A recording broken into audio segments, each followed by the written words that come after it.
എല്ലാവർക്കും ആസ്പിയർ മീഡിയയുടെ പുതിയൊരു വീഡിയോയിലേക്ക് സ്വാഗതം. ഏറ്റവും പുതിയ സിനിമകളുടെ OTT അപ്ഡേറ്റ്സ് അറിയാൻ ഈ ചാനൽ മറക്കാതെ സബ്സ്ക്രൈബ് ചെയ്യുക. ആദ്യത്തെ അപ്ഡേറ്റ് ഡൊമിനിക് എന്ന മലയാളം സിനിമയുടേതാണ്. മമ്മൂട്ടിയും ഗോകുൽ കൃഷ്ണയും പ്രധാന കഥാപാത്രങ്ങളായി എത്തിയ കോമഡി ത്രില്ലർ മൂവിയാണ് ഡൊമിനിക്.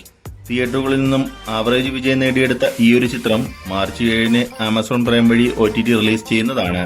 അടുത്ത അപ്ഡേറ്റ് ഡ്രാഗൺ എന്ന തമിഴ് സിനിമയുടേതാണ്.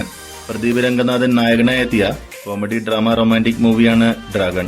തിയേറ്ററുകളിൽ നിന്നും ഇപ്പോഴും ഭേദപ്പെട്ട അഭിപ്രായങ്ങൾ നേടിയെടുത്തുകൊണ്ടിരിക്കുന്ന ഈയൊരു ചിത്രം മാർച്ച് 21 നെറ്റ്ഫ്ലിക്സ് വഴി OTT റിലീസ് ചെയ്യുന്നതാണ്.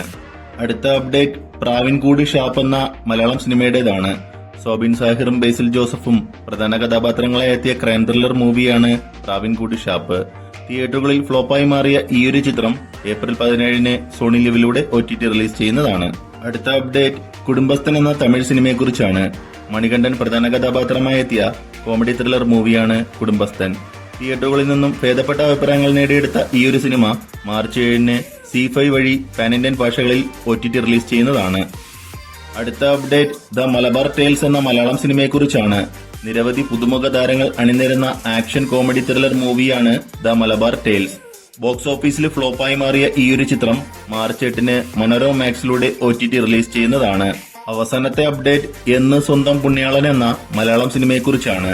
അർജുൻ അശോകനും അനശ്വര രാജനും കേന്ദ്ര കഥാപാത്രങ്ങളായി എത്തിയ കോമഡി ത്രില്ലർ മൂവിയാണ് എന്ന് സ്വന്തം പുണ്യാളൻ. തിയേറ്ററുകളിൽ ഫ്ലോപ്പായി മാറിയ ഈയൊരു ചിത്രം മാർച്ച് 21 ആമസോൺ പ്രൈം വഴി OTT റിലീസ് ചെയ്യുന്നതാണ്. അപ്പോൾ ഇതുപോലത്തെ OTT അപ്ഡേറ്റ്സിനും സിനിമാ വാർത്തകൾക്കുമായി ഈ ചാനൽ മറക്കാതെ സബ്സ്ക്രൈബ് ചെയ്യുക.